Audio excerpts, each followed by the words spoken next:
우리가 선교사님들의 이야기를 들으면 들을 때마다 항상 우리의 가슴이 뭉클해지는 것 같습니다. 특히 주기철 목사님의 이야기는 우리에게 어떻게 저렇게까지 할 수 있을까 생각을 하게 만들죠. 주기철 목사님은 신사참배를 반대하여 일본 경찰들에게 붙잡혀 7년이라는 시간을 감옥 생활을 하며 그 가운데서 모진 고문을 당하셨습니다. 결국은 그 심각한 고문 후유증으로 해방 1년을 앞둔 채 순교하시게 되었죠. 그중 유명한 일화가 있습니다. 주기철 목사님이 숨을 거두시기 전에 일본 경찰은 그 목사님을 조롱하듯이 이렇게 물었습니다. 당신이 그토록 찾고 있는 하나님은 어디 있습니까? 당신이 이렇게 고통스럽게 죽어가고 있는데 당신이 그토록 부르짖던 그분은 어디서 낮잠이라도 자고 있습니까? 그러자 주기철 목사님은 나는 내 힘으로 이 고통을 견디고 있는 게 아니오. 만약 하나님이 계시지 않는다면 지금까지 버티지도 못했을 것이오 라고 대답하였습니다. 그러자 일본 경찰은 웃으면서 이렇게 물어보았다고 합니다. 상처투성이인 당신을 보시오.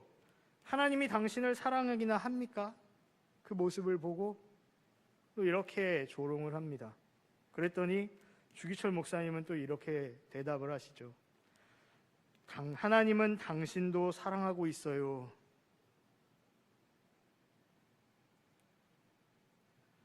결국 주기철 목사님은 순교를 하시게 됐습니다. 어떻게 이럴 수 있었을까요? 주기철 목사님께서 이렇게 하실 수 있었던 것은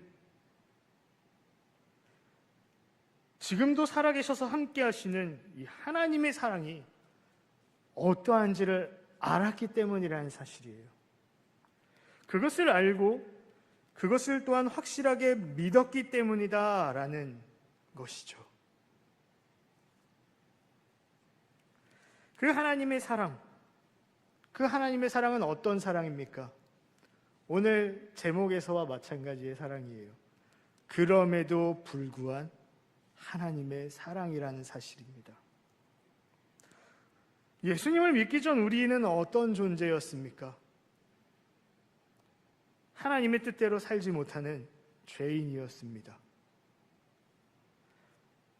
그저 자신이 원하는 대로 그렇게 자기 마음대로 살아가는 그런 존재들이었어요.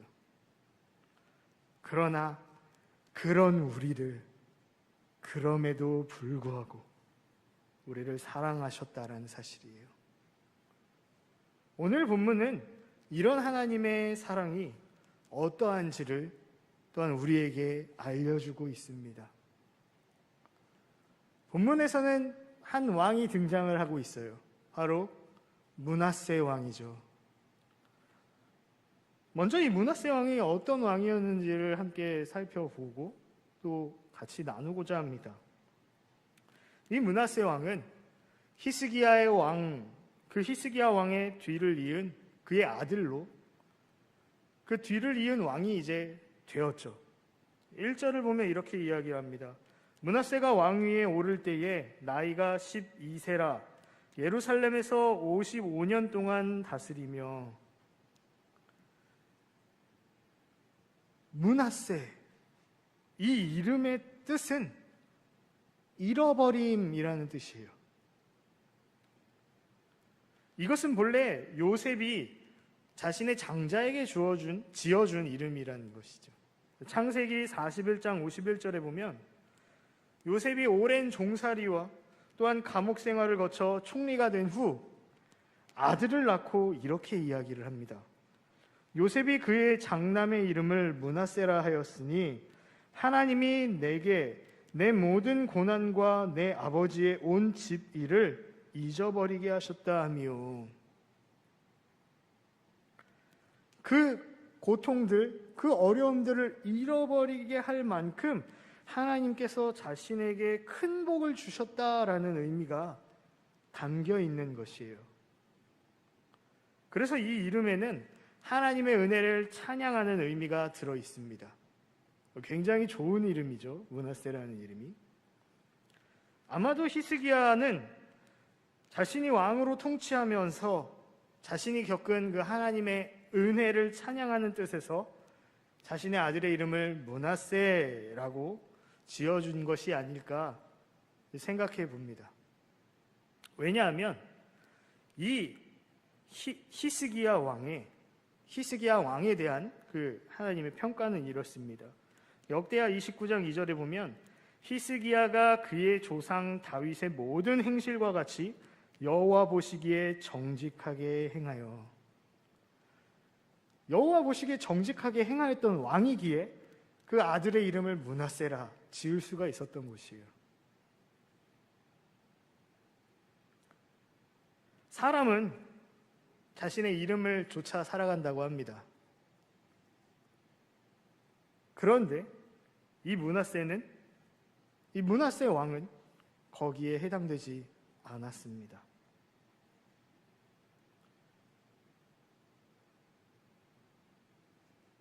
그가 히스기야 왕의 뒤를 이어 지금 왕이 된 나이가 12살이라고 얘기를 하고 있어요. 그 연도를 따지면 그 당시 BC 697년이었는데 히스기야 왕이 사망한 후의 연도가 BC 687년이에요.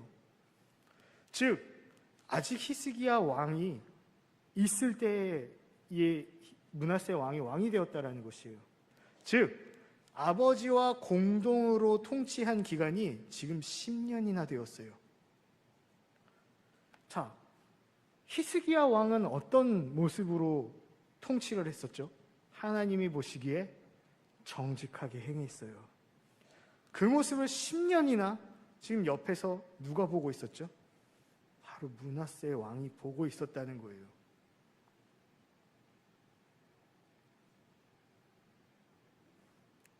그런 10년이나 그런 모습을 보았음에도 그의 모습은 정직한 길로 행하지 못하는 모습이죠. 2절에 보면 이렇게 나와 있죠. 여호와 보시기에 악을 행하여 여호와께서 이스라엘 자손 앞에서 쫓아내신 이방 사람들의 가증한 일을 본받아. 지금 이것이 므낫세 왕에 대한 하나님의 평가였어요. 여호와 보시기에 악을 행하여 아버지와 정반대되는 평가를 지금 받고 있는 거예요. 하나님 앞에서 저와 여러분은 어떤 평가를 받으실까요? 여호와 보시기에 정직하게 행하여, 이 히스기야 왕과 같은 이런 평가를 받는 저와 여러분이 되길 간절히 소망합니다. 더 나아가 우리 다윗과 같은 그런 평가를 받기를 소망해요. 사무엘상 13장 14절에 이 사무엘이 사울과 왕에게 이렇게 이야기를 하죠. 지금은 왕의 나라가 길지 못할 것이라 여호와께서 왕에게 명령하신 바를 왕이 지키지 아니하였으므로 여호와께서 그의 마음에 맞는 사람을 구하여 여호와께서 그를 그의 백성의 지도자로 삼으셨느니라. 우리가 잘 아는 대로 사울 왕 다음의 왕이 바로 다윗이에요. 이 다윗을 뭐라고 얘기하고 있습니까? 마음에 맞는 사람이래요. 하나님의 마음에 맞는 사람. 마찬가지로 사도행전 14장 22절에서 바울도 이렇게 설교를 하고 있었죠. 패하시고 다윗을 왕으로 세우시고 증언하여 이르시되 내가 이새의 아들 다윗을 만나니 내 마음에 맞는 사람이라 내 뜻을 다 이루리라 하시더라. 내 마음에 맞는 사람이라. 여호와 보시기에 정직하게 행하는 그런 히스기야와 같은, 더 나아가 하나님의 마음에 맞는 사람들이 되는 우리 모두가 되길 소망합니다. 이어서 3절에 또 그의 악행이 어떠한지를 지금 설명을 해줘요. 3절에 보면 이렇게 얘기합니다. 그의 아버지 히스기야가 헐어버린 산당을 다시 세우며 바알들을 위하여 제단을 쌓으며 아세라 목상을 만들어 하늘의 1월 성신을 경배하여 섬기며. 아버지 히스기야 왕이 부쉈던, 없앴던 그 우상과 산당과 제단들을 지금 아들이 다시 세우고 있어요.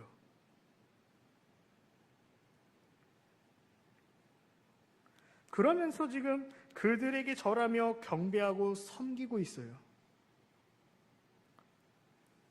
므낫세 왕이 이렇게 행한 이유를 열왕기하 21장 3절에서는 이렇게 이야기합니다. 그의 아버지 히스기야가 헐어버린 산들을 다시 세우며 이스라엘의 왕 아합의 행위를 따라 바알을 위하여 제단을 쌓으며 아세라 목상을 만들며 하늘의 1월 성신을 경배하여 섬기며. 마땅히 므낫세 왕은 아버지의 행위를 좇아야 하는 것인데 지금 아버지가 아니에요. 악한 왕, 그 악한 왕 중에서도 가장 또 악하다고 평가받는 아합을 따라. 지금 누구를 따라가야 되는지 잘못 선택한 거예요. 그 악한 왕 아합의 행위를 따랐습니다. 그게 더 보기에 좋았던 거예요. 왜냐하면 우상을 섬기는 일은 모두 다 육체의 쾌락과 관련되어 있기 때문이에요. 그렇게 자기가 좋아하는 그런 육신의 일을 지금 생각하고 있는 것이죠. 로마서 8장 5절에 그 5절에서 말하는 그 육신을 따르는 자가 되어버린 거예요. 그 육신을 따르는 자는 무슨 생각만 합니까? 육신의 일만 생각하는 거죠. 지금 므낫세 왕이 그렇게 되어버린 것입니다.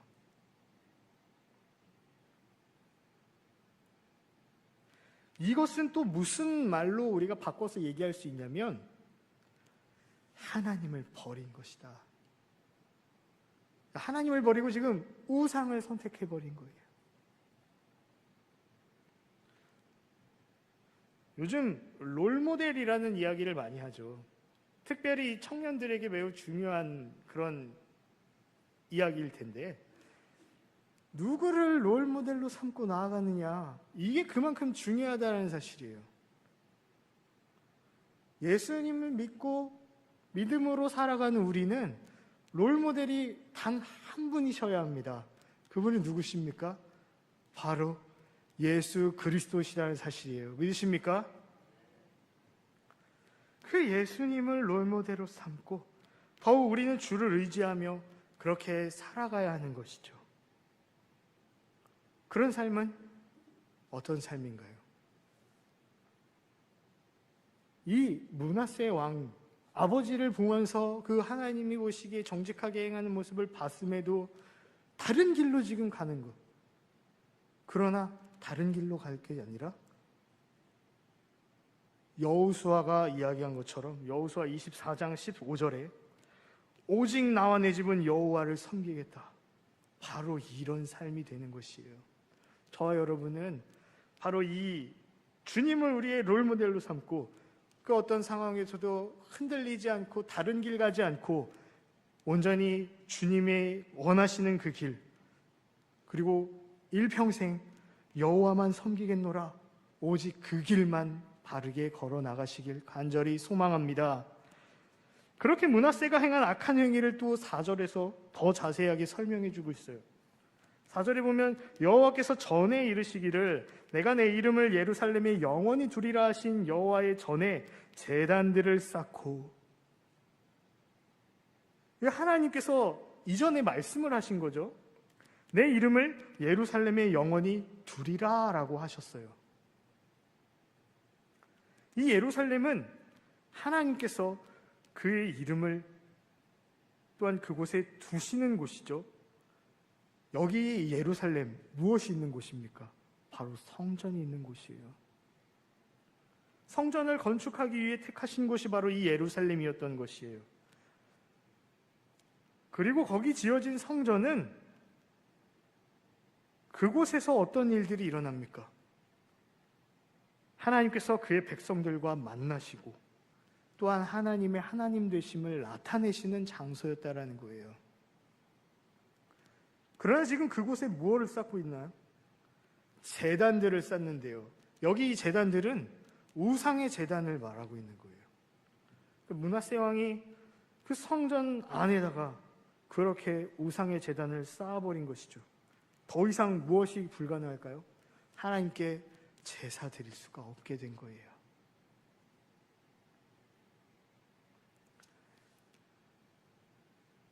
이스라엘 백성들은 이 하나님의 성전을 거룩하게 관리할 의무가 있었어요. 그러나 지금 이 의무를 저버리고 있는 것이에요.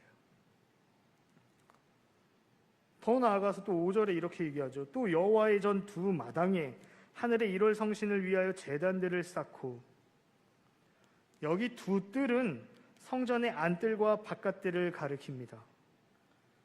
이 두 뜰은 번제단이 세워져 있는 제사장을 위한 뜰과 그 뜰 바깥쪽에 있어서 제물을 가지고 온 이스라엘 백성들이 들어올 수 있는 그런 뜰을 말해요. 지금 이것들은 다 무엇과 연관되어 있냐면 하나님께 제사 드리는 것과 연관되어 있는 것들이에요. 지금 그런 곳에 우상의 제단을 지금 막 그렇게 쌓고 있는 거예요. 그 말이 무엇입니까? 더 이상 하나님께 예배드리지 않겠다는 거예요.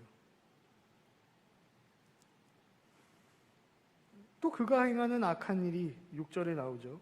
또 흰놈의 아들 골짜기에서 그의 아들들을 불 가운데로 지나가게 하며 또 점치며 사술과 요술을 행하며 신접한 자와 박수를 신임하여 여호와 보시기에 악을 많이 행하여 여호와를 진노하게 하였으며.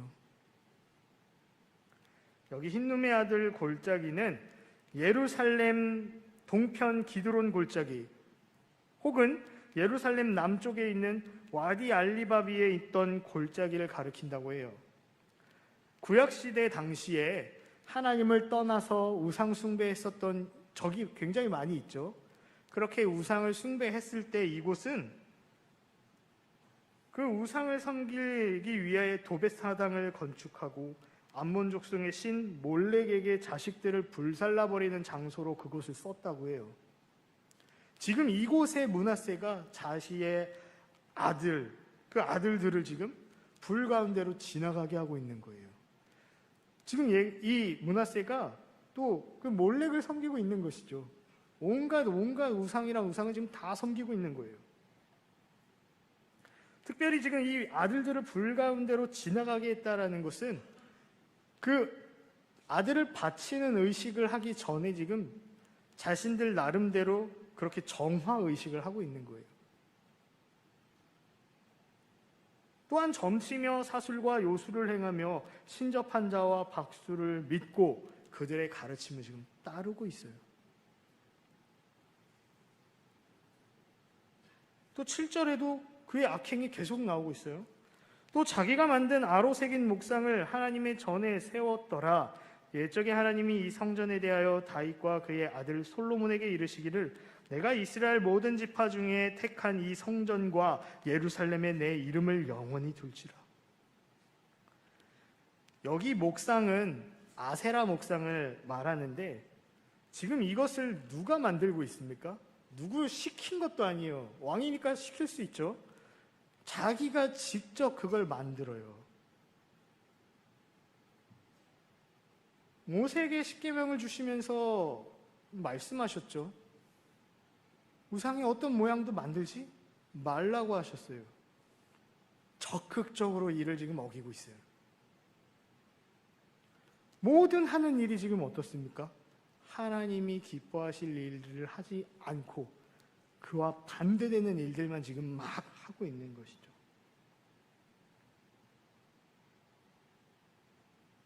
이것을 만들어서 그 전에 세우고 있어요. 또 이거를 자행하면서도 자신이 뭘 잘못하고 있는지를 몰라요. 이미 다윗과 솔로몬에게 내가 이스라엘 모든 지파 중에서 택한 이 성전과 예루살렘에 내 이름을 영원히 둘지라 이렇게 말씀하셨는데, 이런 하나님의 언약이 있었음에도 지금 하나님은 온데간데 없어요. 우상만이 가득한 그 육신의 쾌락만을 쫓아가는 그런 육신의 생각과 그런 육신의 모습들만을 계속 행하고 있는 이 므낫세 왕의 모습을 볼 수가 있습니다. 이어서 8절에 또 이렇게 얘기하죠. 만일 이스라엘 사람이 내가 명령한 일들 곧 모세를 통하여 전한 모든 율법과 율례와 규례를 지켜 행하면 내가 그들의 발로 다시는 그의 조상에게 정하여 준 땅에서 옮기지 않게 하리라 하셨으나, 그 다윗과 솔로몬에게 주었던 언약이 바로 이것이죠. 만일 언약을 지키면, 지금 이 조건이 달려 있어요. 그러면 내가 그들의 발로 다시는 그의 조상들에게 정하여 준 땅에서 옮기지 않게 하리라. 이게 언약이었어요. 즉 지켜 행하면 그들의 땅에서 온전히 보존이 되는 것이에요. 그러니까 하나님의 은혜를 그렇게 계속 경험할 수 있는 거예요. 그러나 지키지 않으면 그것을 누릴 수가 없는 것이죠. 옮겨지게 되는 거예요. 이미 여기서 하나님의 심판을 경고해주고 있었던 것이죠. 그러나 9절에 보면 그의 태도와 그 이스라엘 백성들의 모습이 어떠했는지가 나옵니다. 유다와 예루살렘 주민이 므낫세의 꾀임을 받고 악을 행한 것이 여호와께서 이스라엘 자손 앞에서 멸하신 모든 나라보다 더욱 심하였더라. 갈수록 더욱 심해진 거예요. 특별히 하나님 앞에서, 이스라엘 백성들 앞에서 무너졌던 그 우상을 숭배하는 여러 이방 나라들의 그 악함보다 더욱 지금 심하다 평가하고 계세요. 심지어 지금 그 백성들도 이 므낫세의 꾀임을 받고 있어요. 여기 꾀임을 받고라는 이 말은 동요하다, 비틀거리다, 길을 잃고 헤매다라는 의미를 갖습니다. 지금 므낫세가 그 백성들로 하여금 길을 잃고 헤매도록 만들었다라는 거예요. 이스라엘의 왕은 세상의 왕과 다르죠. 하나님의 기름 부음을 받은 자가 왕으로 세워집니다. 그 말은 무엇입니까? 하나님의 대리 통치자로 그들을 하나님의 뜻대로 바르게 인도할 그런 의무가 있는 것이에요. 그러나 지금 므낫세는 그러지 않죠. 오히려 그들을 흔들리게 만들어 길을 잃어버리게 만들었어요. 유일한 길은 무엇입니까? 바로 하나님을 믿고 하나님의 뜻대로 나아가야 하는 것이에요. 그러나 지금 이 길을 잃고 헤매게 만든 거예요. 실족하는 것이죠.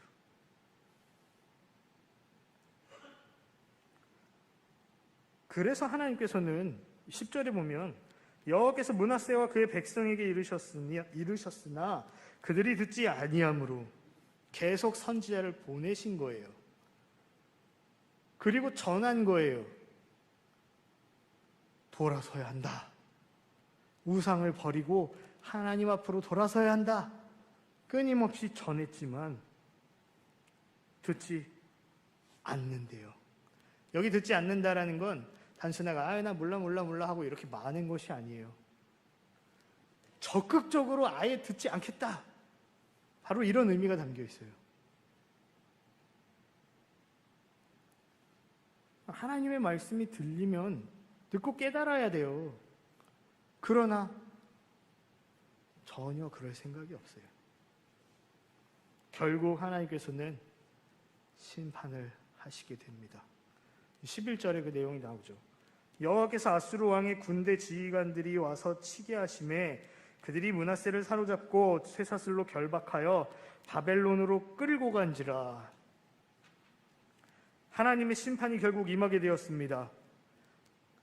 히스기야 그 아버지는 하나님의 뜻을 따라 반아수르 정책을 펼쳤었어요. 그런데 지금 이 므낫세는 그 아버지와 반대되는 길을 가고 있어요. 친아수르 정책을 펼쳤어요. 그의 할아버지가 그렇게 했었던 것처럼. 그런데 이상하죠. 지금 그 친아수르 정책을 펼쳤으면 아수르랑 잘 지내야 되는데 오히려 지금 어떻게 되고 있어요? 그 아수르에 의해서 침을 받는 거예요. 하나님께서 그렇게 하신 거예요. 세상적으로는 내가 친하니까 나를 절대 치지 않을 것이야. 결코 그렇지 않죠. 하나님의 뜻대로 가지 않으니 하나님께서는 오히려 그들을 사용하셔서 치신 거예요.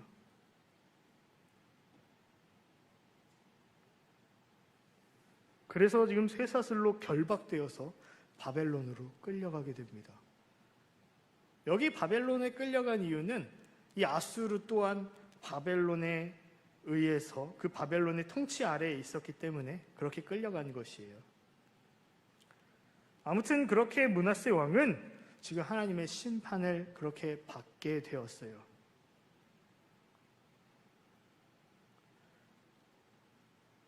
그런데 여기서 놀라운 하나님의 은혜가 나타나게 돼요.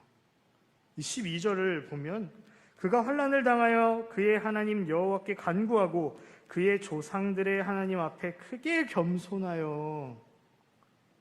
여기 환난을 당하여라는 말은 몸을 움직이지 못할 정도로 사방이 꽉 막힌 상태를 말합니다.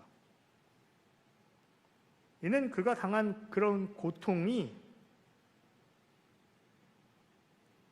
이런 모습이다라는 거죠. 지금 그렇게 붙잡혀가서 사방이 막혀있는 그런 답답한 상황과 같은 벗어날 수 없는 그런 상황들, 숨이 막힐 정도로 그런 고통스러운 상황들을 지금 겪고 있다는 거예요. 그런 상황에 이르러서야 지금 므낫세가 깨달은 거예요. 자신의 모습을 그래서 돌아보게 된 거예요. 하나님 없이도 난 살아갈 수 있다. 그렇게 교만했던 그가 지금 어떻게 됐습니까? 겸손해졌대요. 그 말은 무엇입니까? 하나님을 찾게 된 거예요. 이 또한 하나님의 은혜였다라는 사실입니다. 이 므낫세 왕이 그렇게 깨닫게 된 것도 하나님께서 그를 그렇게 깨닫게 해주셨기 때문에 그가 깨달은 거예요. 특히 여기 여호와께 간구하고라는 이 말은 여호와의 얼굴을 구하였다라는 말로 직역할 수가 있어요. 그리고 여기 얼굴은 은혜라는 의미예요. 즉, 이 므낫세가 지금 하나님의 은혜를 구한 것이에요. 자신의 모습을 돌아보니까 어떻습니까? 죄인인 거예요. 하나님 앞에서 내가 도무지 행하지 않아야 하는 것들을, 자신이 온갖 그런 악을 행했던 것을 그가 깨닫게 된 것이죠. 그러니까 지금 그에게 필요한 건 무엇이에요? 하나님의 은혜라는 거예요. 그 은혜를 구한 것입니다. 이 말이 무슨 말일까요? 회개했다라는 거예요. 하나님 앞에 회개하고 그가 하나님을 부르짖기 시작한 거예요. 그러자 우리 13절은 같이 한번 읽어보면 좋을 것 같습니다. 13절 같이 한번 읽어보겠습니다. 시작. 기도하였으므로 하나님이 그의 기도를 받으시며 그의 간구를 들으시사 그가 예루살렘에 돌아와서 다시 왕위에 앉게 하심에 므낫세가 그제서야 여호와께서 하나님이신 줄을 알았더라. 지금 하나님께서 므낫세의 기도를 들어주셨다는 사실이에요. 우리는 어떻습니까? 나에게 잘못한 사람이 있거나 또한 나에게 해를 가한 사람, 또 나를 배신한 사람, 어떻게 보면 하나님을 버린 거잖아요, 므낫세 왕이. 나를 배신하고 그렇게 떠난 사람들이 있을 때에 우리 쉽게 용서가 됩니까? 안 돼요. 어려워요. 그만큼 힘든 거죠. 그러나 하나님께서는 이 므낫세가 그렇게 겸손하게 하나님을 찾자 하나님이 뭐라고 하시죠? 그의 기도를 들으셨대요. 그의 진정한 회개를 그렇게 기쁘게 받아주셨다라는 것입니다. 이만큼 하나님의 사랑은 그 하나님의 은혜가 넓고 깊고 크다라는 사실을 말해줍니다. 악을 행했지만, 그렇게 하나님을 버렸지만, 그럼에도 불구하고 여전히 사랑해 주시는 그 하나님의 사랑이 있었던 거예요.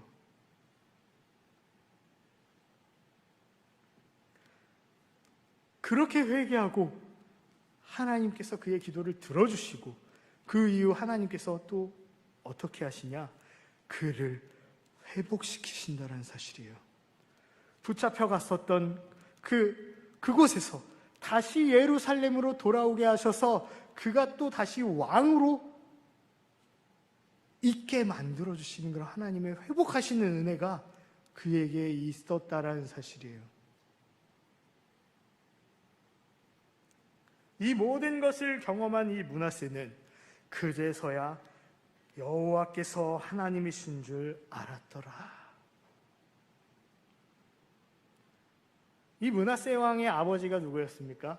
히스기야 왕이었어요. 하나님이 보시기에 정직하게 행했던 왕이기에 이 므낫세 또한 그 모습 가운데 있었죠. 아버지를 따라서 또한 하나님을 알았을 거예요. 어려서부터 율법을 접했을 것이고 하나님을 알았어요. 그러나 그것은 지식적인 알미였어요. 그러나 이 모든 것을 경험하고 후에 비로소 참된 하나님을 알게 된 것이에요. 여기 알게 되었다라는 것은 알므로 끝나는 것이 아니에요. 그가 하나님의 말씀대로 행하게 되었다라는 거예요. 새벽 기도 시간에도 한번 언급한 적이 있는데 바로 이정훈 교수의 간증이었어요. 그가 기독교를 박해하기 위해서 종교자유정책연구원의 연구원으로서 기독교를 사회의 여러 분야에서 제안하도록 정책들을 연구하는 활동들을 했어요. 우리 여기 트레이더스 가다 보면 지저스 러브 유 있죠. 그게 한동안 내렸던 적이 있었대요. 그게 이분의 그 업적이라고 합니다. 모든 종교가 동일해야지, 그렇게 막 많은 사람들이 보는 데서 그걸 하면 안 된다, 막 그렇게 주장을 해서 한동안 내려갔던 적이 있대요. 그만큼 앞서 적극적으로 기독교를 탄압하고 기독교를 그렇게 압제하려고 했었던 사람 중에 한 명이었습니다. 그런데 그가 더욱더 기독교를 박해하고 더욱더 기독교를 그렇게 힘들게 하기 위해서 재미있죠. 열심히 성경을 읽었대요. 누가 보면 자기를 장로님으로 한대요. 매일 기독교 방송 틀어놓고 기독교 방송의 설교를 듣는 거예요. 목적은 하나요. 이것을 내가 부정할 것이다.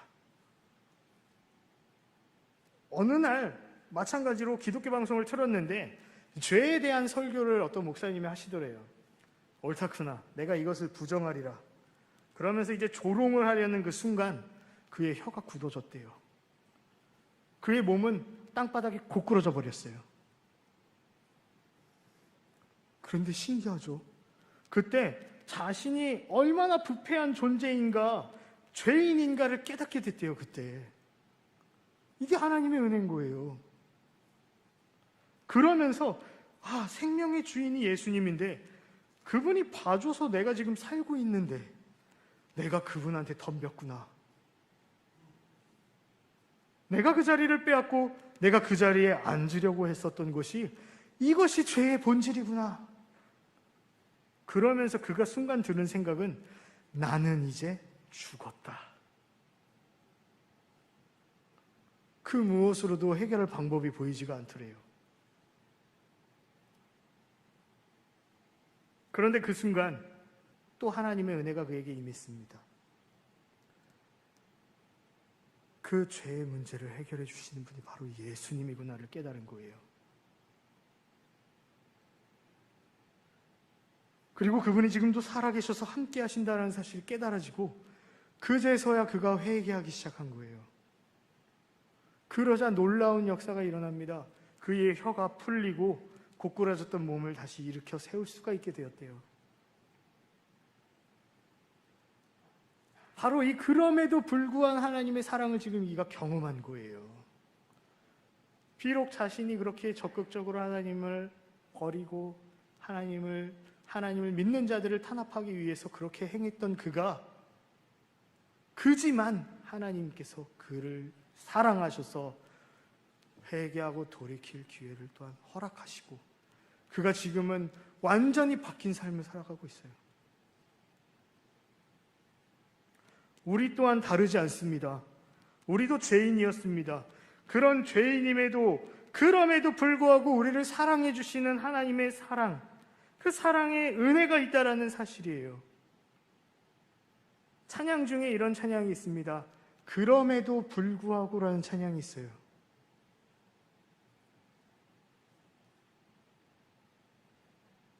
가사만 제가 읽어드릴게요. 마음속에 어려움이 있을 때, 마음속에 어려움이 있을 때, 마음속에 어려움이 있을 때, 주님 내게 먼저 오사 내 마음을 만지고, 주님 앞에 나아올 수 없을 때, 주님 앞에 나아올 수 없을 때, 주님 앞에 나아올 수 없을 때, 주님 날 먼저 안으시네. 그럼에도 불구하고 날 사랑하시는 내 하나님의 사랑은 나의 모든 걸 덮고 그럼에도 불구하고 날 안아주시는 내 하나님을 부를 때 아버지라 부르죠.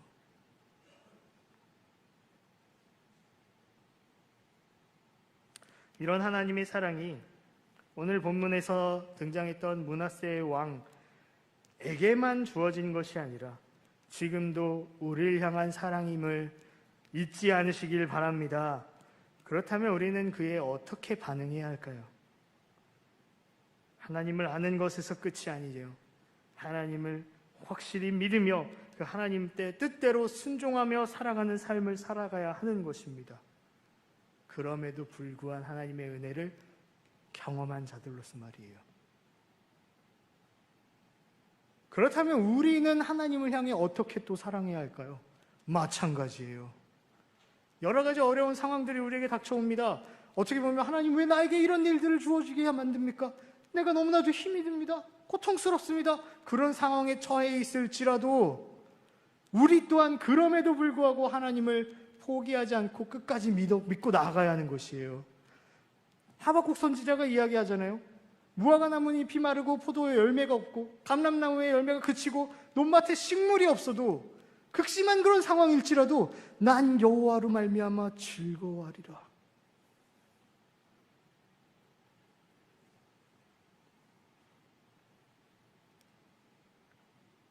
주기철 목사님과 많은 순교자들이 보여줬던 그런 흔들리지 않는 믿음, 그런 믿음 가지고 순종의 삶을 살아가는 우리 모두가 되길 간절히 소망합니다. 특별히 우리의 롤모델이 누구신지 바르게 바라보며 예수님을 그렇게 롤모델로 삼고 걸어나가는 믿음의 삶을 살아가길 간절히 소망합니다. 말씀을 맺고자 합니다. 앞서 언급했던 순교자 그 주기철 목사님뿐만 아니라 역사 속에서 믿음을 지키다 순교한 사도들과 또한 그 성도들, 그들의 믿음을 본받아야지만 한다고 본받아지지 않습니다. 죄로 죽었던 우리를 끝까지 버리지 아니하시고 사랑하여 구원하여 주시는 그 하나님의 사랑을 우리가 온전히 깨닫게 됐을 때에 우리도 그런 순교자의 믿음, 흔들리지 않는 믿음을 가질 수가 있는 것이에요. 어떤 상황이 처할지라도 므낫세 왕처럼 비록 우리가 하나님을 잠시 떠났을 때가 있을지라도 그럼에도 불구하고 우리를 포기하지 않으시며 여전히 사랑하시는 그 하나님의 은혜가 있음을 기억하며 혹여 지금 나와 하나님과의 관계가 소원해져 있지 않은가 날마다 돌아보며 점검함으로, 그렇게 깨닫고 회개함으로 온전히 믿음의 삶으로 회복되어지는 놀라운 은혜가 우리 삶 속에 가득 넘쳐나길 간절히 소망합니다. 그래서 일평생 주님을 떠나는 삶이 아닌 주와 동행하며 살아가길 소망해요. 앞서 언급했던 여호수아처럼, 이 여호수아처럼 나와 내 집은 여호와만 섬기겠다, 이런 믿음이 끝까지 변함없이 우리 삶 속에 가득 넘쳐나길 간절히 소망합니다. 기도하겠습니다. 사랑의 하나님 아버지, 은혜와 사랑을 감사합니다. 이 시간 그럼에도 불구한 하나님의 은혜를 깨닫게 하여 주심에 감사합니다. 주님, 우리의 모습을 돌아보면 하나님을 기쁘시게 해드리는 삶보다 하나님의 말씀대로가 아닌 나 자신을 위한 삶을 더 많이 살아가고 있었음을 고백합니다. 주여, 우리의 모습을 깨닫사오니 우리를 용서하여 주시고 다시 하나님의 회복을 경험하게 하셔서 그럼에도 불구한 하나님의 사랑을 우리 삶 속에서 풍성히 누리며 살아갈 수 있는 우리 모두가 되게 하여 주옵소서. 그래서 우리 또한 많은 순교자들이 보여줬던 그 모습, 그 흔들리지 않는 믿음의 모습을 가지고 일평생 주님을 떠나는 삶이 아닌 주님과 함께하는 삶, 주님과 동행하는 삶 온전히 살아갈 수 있도록 주여 은혜 허락하여 주옵소서. 그런 우리의 평생의 삶이 되길 간절히 소망하며 예수님 이름으로 기도합니다. 아멘.